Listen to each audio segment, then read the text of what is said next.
दोस्तों, आपका स्वागत है हमारे YouTube चैनल में। आज आपके लिए लाए हैं डेली बेसिस पर जीके, जीएस और करंट अफेयर से संबंधित महत्वपूर्ण प्रश्न जो कि आगामी परीक्षा में आ सकता है। तो चलिए इसको स्टार्ट करते हैं और इस वीडियो को जो है ज़रूर करें, ज़रूर देखें और नए हैं तो चैनल को सब्सक्राइब करें। चलिए स्टार्ट करते हैं। पहला प्रश्न इसमें आता है, जनवरी 2026 को किस यूरोपीय देश ने आधिकारिक तौर पर यूरो को जो है अपनी मुद्रा के रूप में अपनाया है? 1 जनवरी जो है 2026 को जो है यूरोपीय देश के द्वारा आधिकारिक तौर पर जो है यूरो को अपनी मुद्रा के रूप में अपनाया है। तो ऑप्शन है रोमानिया, बुल्गारिया, क्रोएशिया और अल्बानिया। इसमें 4 ऑप्शन जो है देश का दिया गया है जो यूरो को अपनाया है। तो इसका जो है राइट आंसर होगा, जनवरी 2026 को जो है बुल्गारिया ने आधिकारिक तौर पर यूरो को जो है अपनी मुद्रा के रूप में अपनाया है। तो इसका राइट आंसर बुल्गारिया हो जाएगा। बुल्गारिया ने जो है 1 जनवरी 2026 को अपनी पुरानी मुद्रा लेव को छोड़कर यूरो को जो है अपना लिया है। वह यूरोपीय संघ में शामिल होने के 19 साल बाद यूरो जोन का जो है 21वां सदस्य जो है यह बन गया है। बुल्गारिया में जो है जनवरी के अंत तक यूरो के साथ साथ वहाँ के स्थानीय मुद्रा लेव भी जो है भुगतान के वैध माध्यम जो है यह बना रहेगा। नेक्स्ट है इसमें 1 फरवरी 2026 से यूरो एकमात्र आधिकारिक मुद्रा बन जाएगा। प्रभावी रूप से जो है 1 फरवरी से होगा। वर्तमान में बुल्गारिया के अंतरिम प्रधानमंत्री जो है रोसेन झेलियाजकोव है। बुल्गारिया की राजधानी सोफिया है। क्या है? सोफिया है।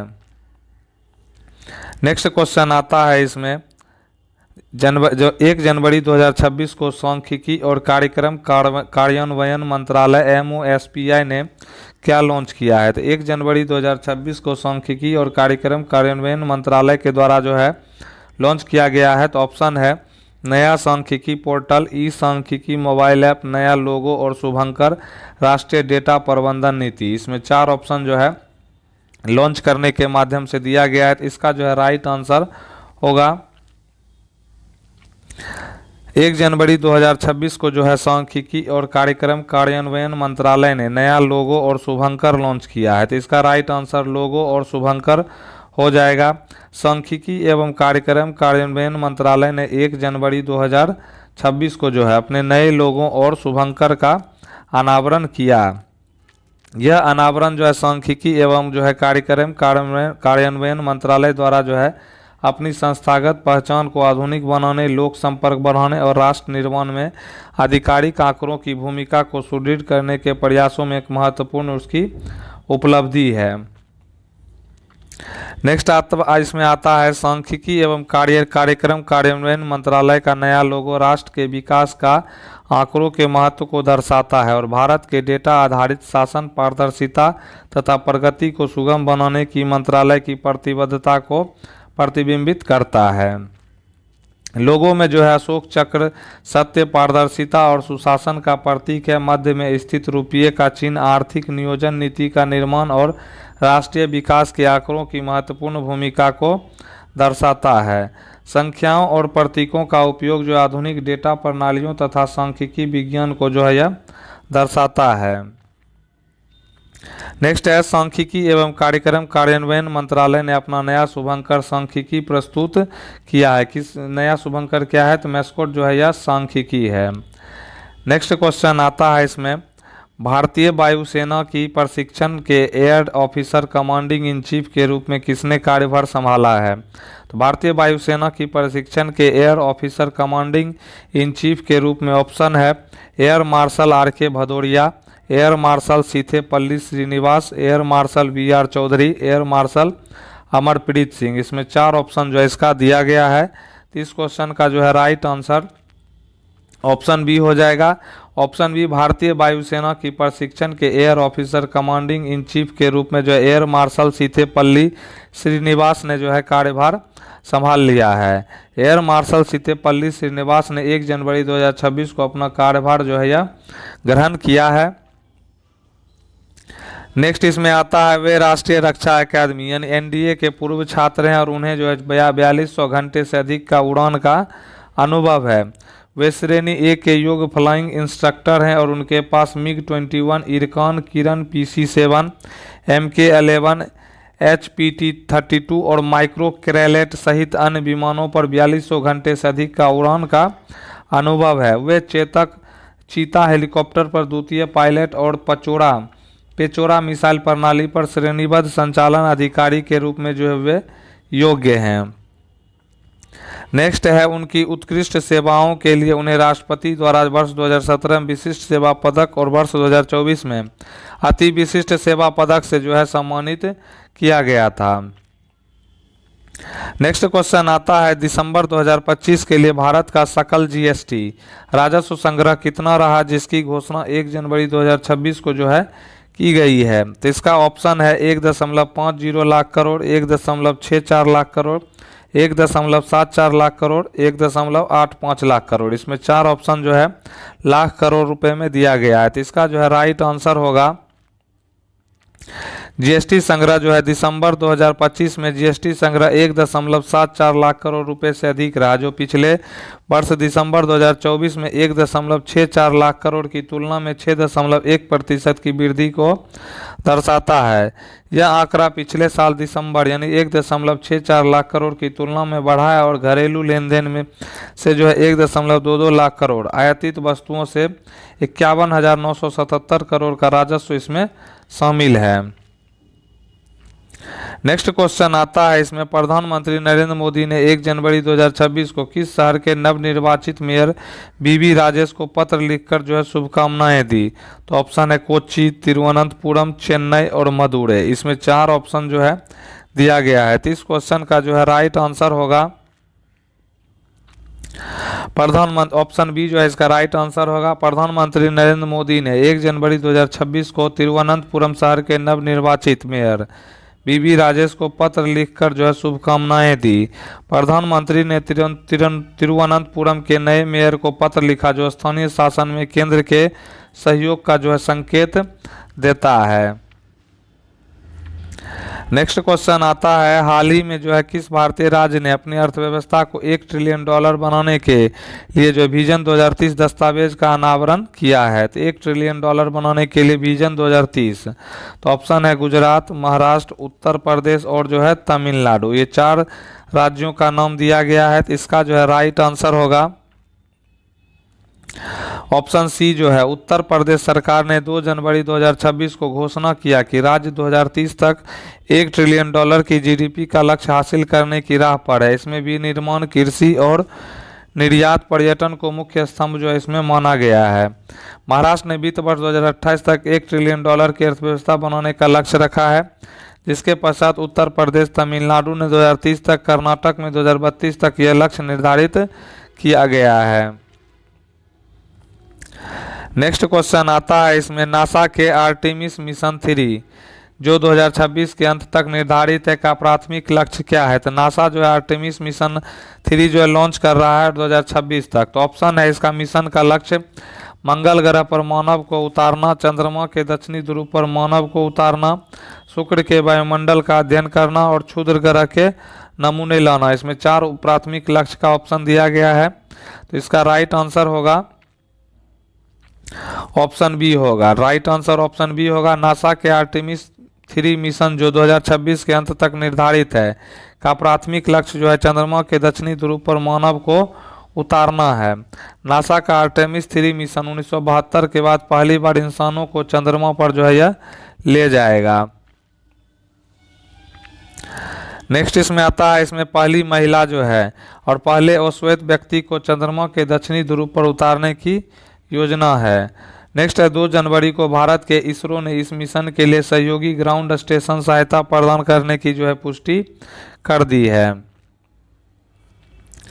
नेक्स्ट क्वेश्चन आता है 1 जनवरी 2026 को पटना उच्च न्यायालय के मुख्य न्यायाधीश किसे नियुक्त किया गया है। तो 1 जनवरी 2026 को पटना उच्च न्यायालय के मुख्य न्यायाधीश चेंज हो गए और इसको नए व्यक्ति को नियुक्त किया गया है। तो ऑप्शन है न्यायमूर्ति संगम कुमार साहू, न्यायमूर्ति पवन कुमार भीमप्पा बजनथड़ी, न्यायमूर्ति सूर्यकांत और न्यायमूर्ति विपुल एम पंचोली। इसमें 4 न्यायमूर्ति के नाम दिए गए हैं। तो इस क्वेश्चन का जो है राइट आंसर होगा ऑप्शन ए जो है राइट आंसर होगा। 1 जनवरी 2026 को पटना उच्च न्यायालय के मुख्य न्यायाधीश न्यायमूर्ति संगम कुमार साहू को जो है नियुक्त किया गया है। इससे पूर्व वे उड़ीसा उच्च न्यायालय के न्यायाधीश के रूप में कार्य कर रहे थे। इन्होंने उत्कल विश्वविद्यालय भुवनेश्वर से एमए अंग्रेजी में और एमए उड़िया की डिग्री प्राप्त की है। इन्होंने द लॉ कॉलेज कटक से एलएलबी की पढ़ाई पूरी की तथा 26 नवंबर 1989 को Orissa state bar council Cuttack में अधिवक्ता के रूप में जो है नामांकन कराया और 2 जुलाई 2024 को उन्हें उड़ीसा हाईकोर्ट का न्यायाधीश नियुक्त किया गया था। तभी वर्तमान में कौन है? तो न्यायमूर्ति संगम कुमार साहू जो है पटना उच्च न्यायालय के मुख्य न्यायाधीश बन गए हैं। नेक्स्ट है पटना उच्च न्यायालय की स्थापना कब हुई थी? तो 1916 में जो है पटना उच्च न्यायालय की स्थापना 1916 में। पटना उच्च न्यायालय ने 1916 में मुख्य न्यायाधीश और 6 कनिष्ठ न्यायाधीशों के साथ अपना कार्य शुरू किया था। इस उच्च न्यायालय के जो है पहले मुख्य न्यायाधीश सर एडवर्ड मोनार्ड देश चैम्प्स थे। सर एडवर्ड मोनार्ड देश चैम्प्स जो है पटना उच्च न्यायालय के जो है प्रथम मुख्य न्यायाधीश थे। नेक्स्ट क्वेश्चन आता है 15 जनवरी 2026 से प्रो रेसलिंग लीग का कौन सा सीजन शुरू होने जा रहा है? तो 15 जनवरी 2026 से प्रो रेसलिंग लीग का सीजन शुरू हो रहा है। तो ऑप्शन है चौथा संस्करण, 5वां संस्करण, फिर 6ठा संस्करण और 7वां संस्करण। इसमें 4 सेशन का जो ऑप्शन दिया गया है। तो इसका राइट आंसर ऑप्शन बी होगा। 15 जनवरी 2026 से प्रो रेसलिंग लीग का PWL का जो है 5वां सीजन शुरू होने जा रहा है। तो ऑप्शन जो है इसका बी राइट आंसर, 5वां लीग जो है यह हो जाएगा। इसमें जो है यह 6 वर्षों के अंतराल के बाद जो है लीग की वापसी हुई है। इसमें प्रतिस्पर्धा करने वाली 6 franchise Haryana Hunters, Tigers of Mumbai Dangals, Punjab Royals और महाराष्ट्र केसरी, दिल्ली डोंगल्स वॉरियर्स और यूपी डोमिनेटर्स है। प्रो रेसलिंग लीग आधिकारिक खिलाड़ी नीलामी की तारीख 3 जनवरी 2026 जो है इसमें जो है घोषित कर दिया गया है। इस नीलामी में 20 से अधिक देशों ने 300 से ज़्यादा पेशेवर पहलवान जो है हिस्सा लिया है। नेक्स्ट क्वेश्चन है हाल ही में समाचारों में रहा ऑरिस्निक मिसाइल सिस्टम किस देश से संबंधित है? तो हाल ही में समाचारों में रहा है ऑरिस्निक मिसाइल सिस्टम, यह देश किससे संबंधित है? तो यह जो है मिसाइल जो है ऑप्शन है उत्तर कोरिया, दूसरा इजराइल है, फिर रूस है और इसमें जो है ईरान है। इस 4 देश का ऑप्शन इसमें दिया गया है। इसका जो है राइट आंसर होगा ऑप्शन सी जो है इसका राइट आंसर हो जाएगा। हाल ही में समाचारों में रहा ऑरिस्निक मिसाइल सिस्टम रूस से संबंधित है। रूस ने घोषणा किया है कि उसने बेलारूस में अपनी परमाणु सक्षम ऑरिस्निक मिसाइल प्रणाली जो है तैनात कर दी है। यह एक जो है मीडियम दूरी की यानी मध्यम दूरी की बैलिस्टिक मिसाइल है, IRBM मिसाइल है, जिसे पारंपरिक मिसाइल रक्षा प्रणालियों द्वारा इंटरसेप्ट करना लगभग असंभव माना जाता है।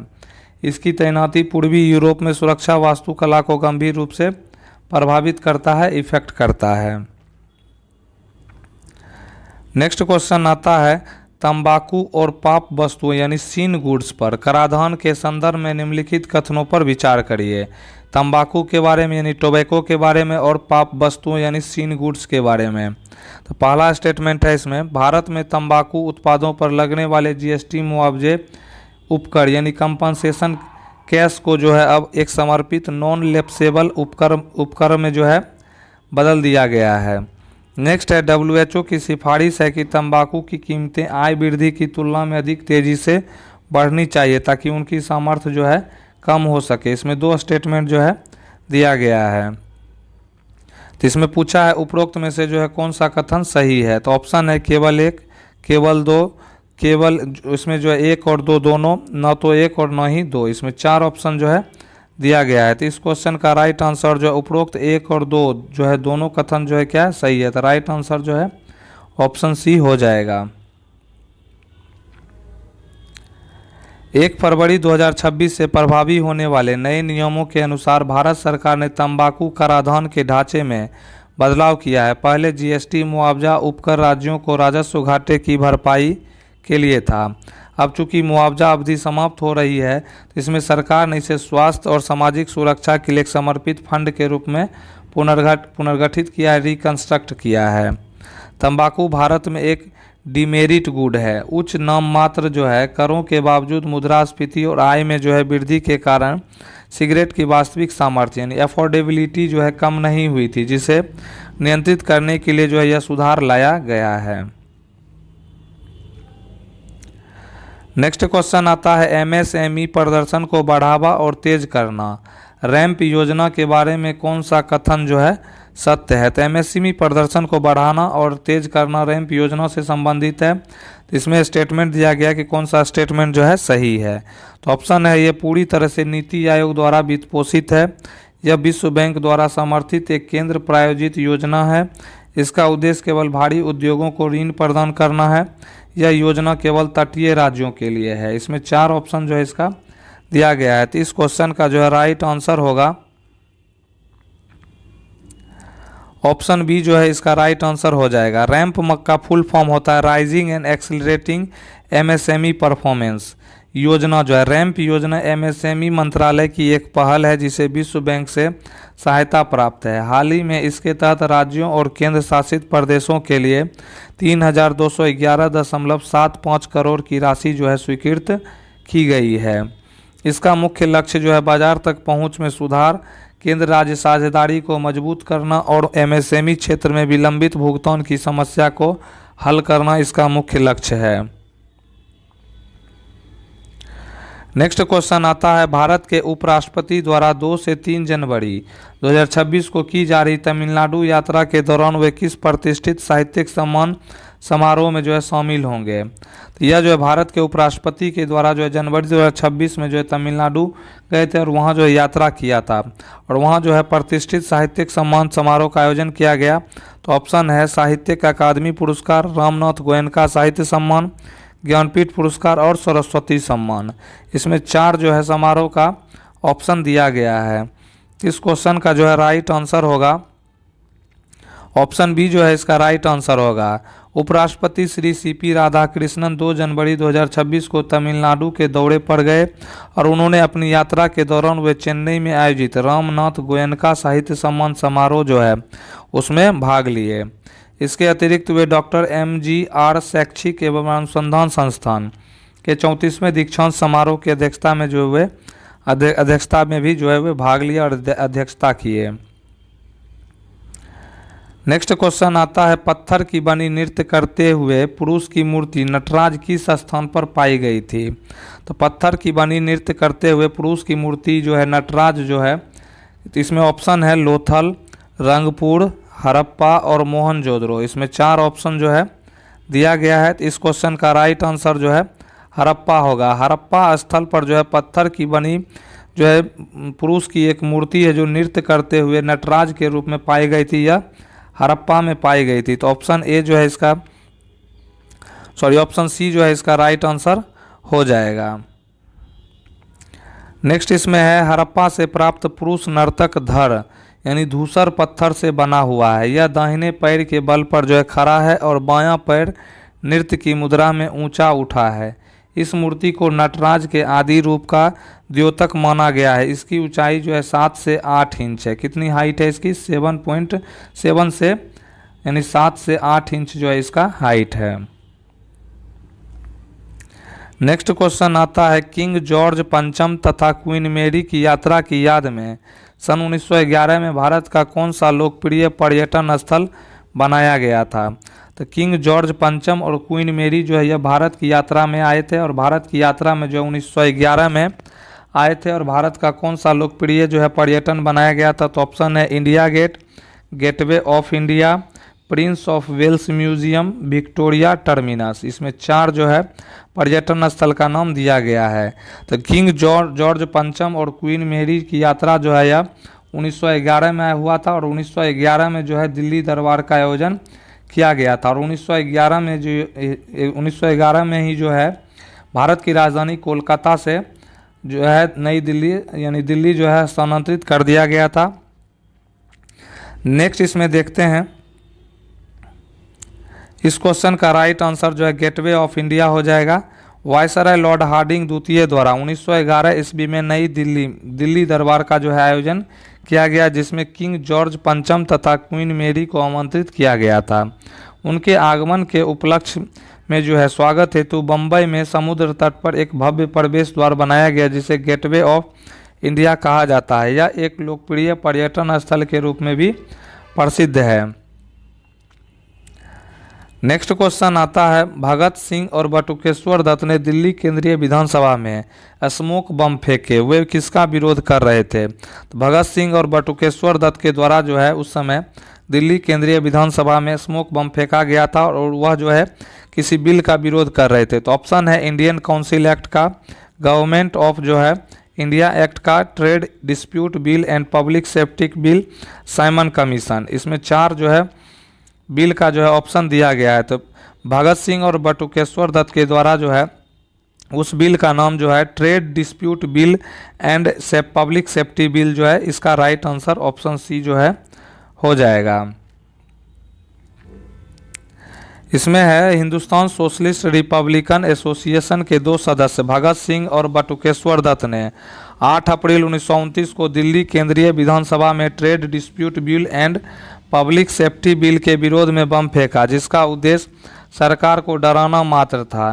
केंद्रीय विधानसभा में बम फेंकते समय ही पहली बार भगत सिंह ने इनकलाब जिंदाबाद का नारा दिया और भगत सिंह और बटुकेश्वर दत्त को गिरफ्तार कर विधानसभा में बम फेंकने और कुछ अन्य षड्यंत्रों से जोड़कर लाहौर षड्यंत्र केस के तहत मुकदमा चलाया गया था।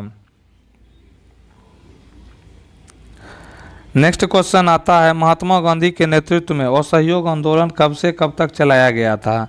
तो महात्मा गांधी के द्वारा जो है असहयोग आंदोलन चलाया गया था। तो इसका ऑप्शन है 1918 से 1920 तक, 1915 से 1919 तक, 1930 से 1935 तक, 1920 से 1922 तक। तो महात्मा गांधी के नेतृत्व में जो है असहयोग आंदोलन जो है यह 1920 से जो है 1922 ईस्वी तक जो है यह आंदोलन जो है चलाया गया था। तो राइट आंसर जो है 1920 से 22 ऑप्शन डी जो है इसका राइट आंसर हो जाएगा।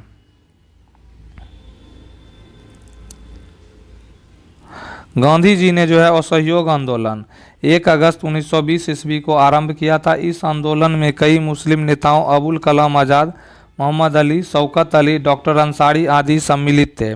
फरवरी 1922 में चौरी चौरा कांड के बाद गांधी जी ने असहयोग आंदोलन को जो है स्थगित कर दिया था।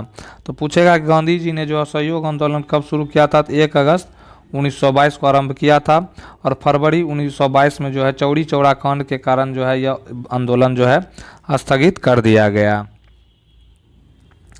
नेक्स्ट क्वेश्चन है, भारतीय संविधान को लिखने वाली संविधान सभा के उपाध्यक्ष कौन थे? तो भारतीय संविधान को लिखने वाली जो है संविधान सभा के उपाध्यक्ष ऑप्शन है जयपाल सिंह, जी दुर्गाबाई देशमुख, एच.सी. मुखर्जी और राजेंद्र प्रसाद। इसमें 4 ऑप्शन जो है दिया गया है। तो उस समय भारतीय संविधान को लिखने वाली संविधान सभा के उपाध्यक्ष जो है यह एच.सी. मुखर्जी थे। कौन थे? एच.सी. मुखर्जी थे। तो ऑप्शन जो है इसका सी राइट आंसर हो जाएगा। इसमें जो है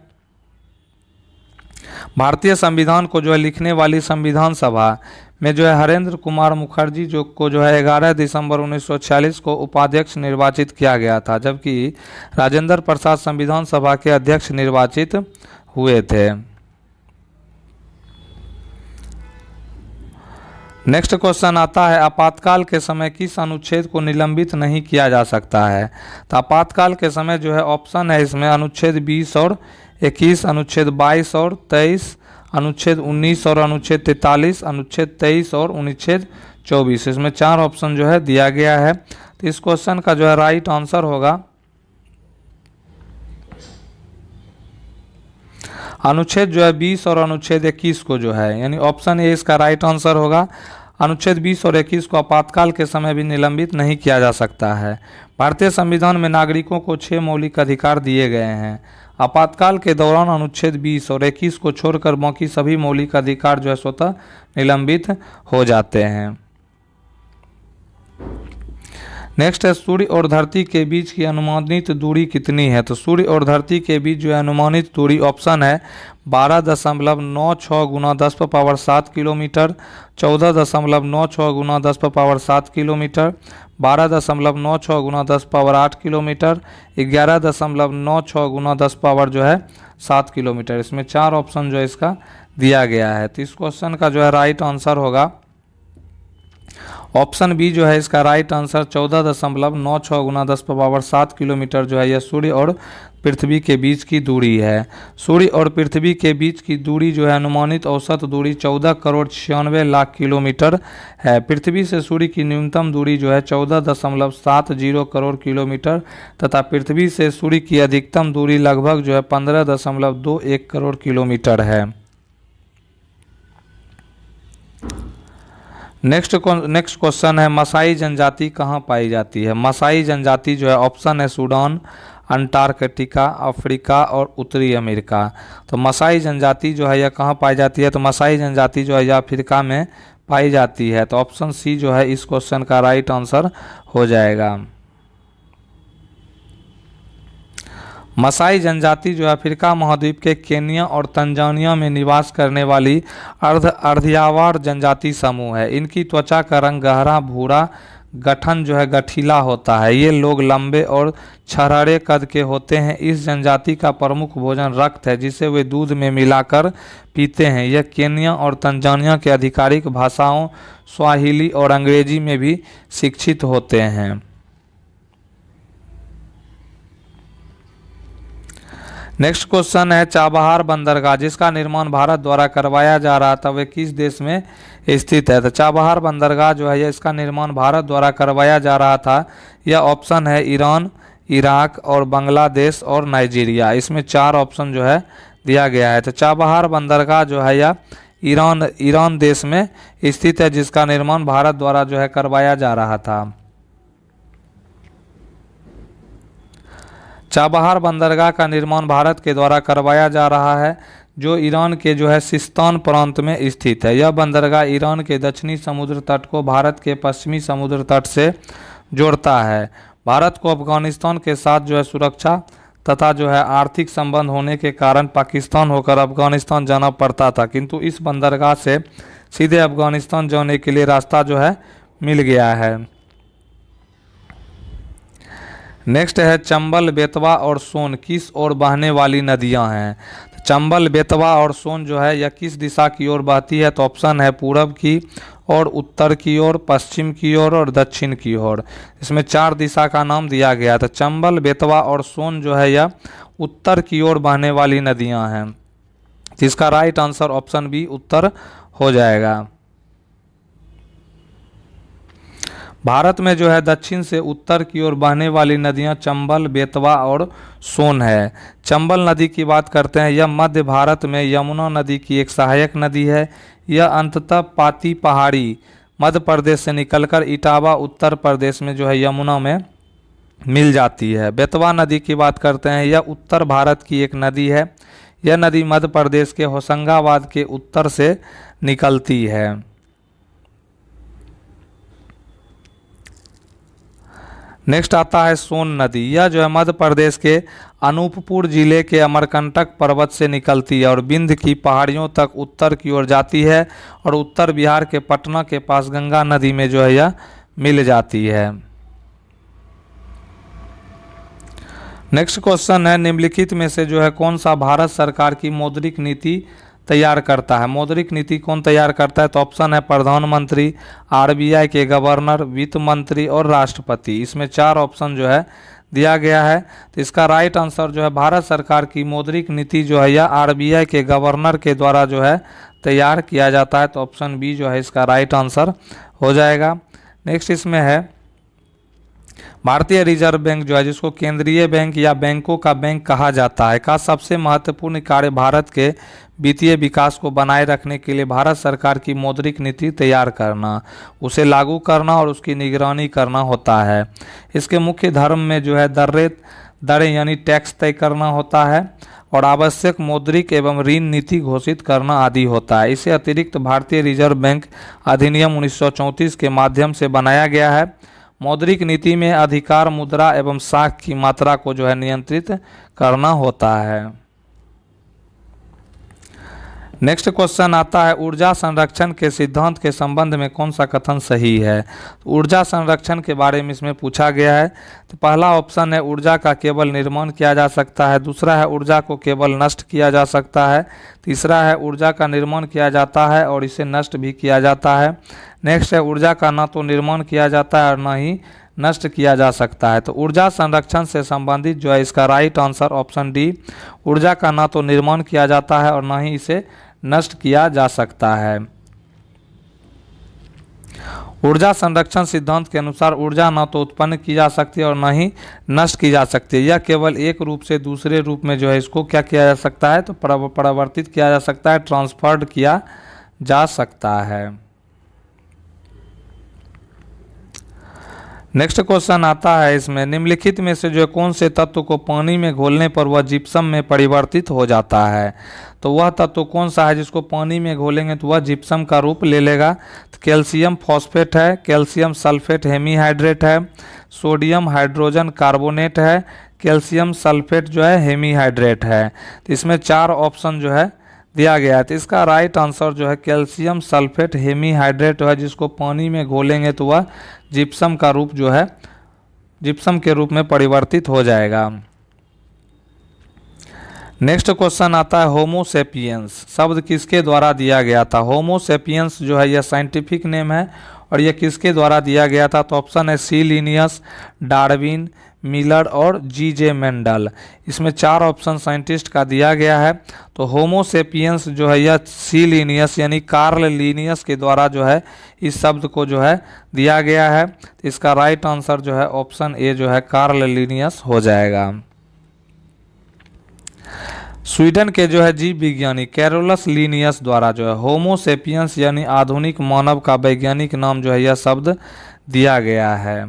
नेक्स्ट इसमें आता है साधारण वैज्ञानिक नाम, साधारण नाम और वैज्ञानिक नाम। मानव का नाम जो है होमोसेपियंस इसको बोलते हैं, बिल्ली को जो है फेलिस कैटस बोला जाता है, मेढक को राना टिग्रीना बोला जाता है, सरसों को जो है क्या बोलते हैं तो ब्रेसिका कैम्पेस्ट्रिस जो है इसको बोलते हैं, धान को जो है ओराइजा सटाइवम इसको बोला जाता है।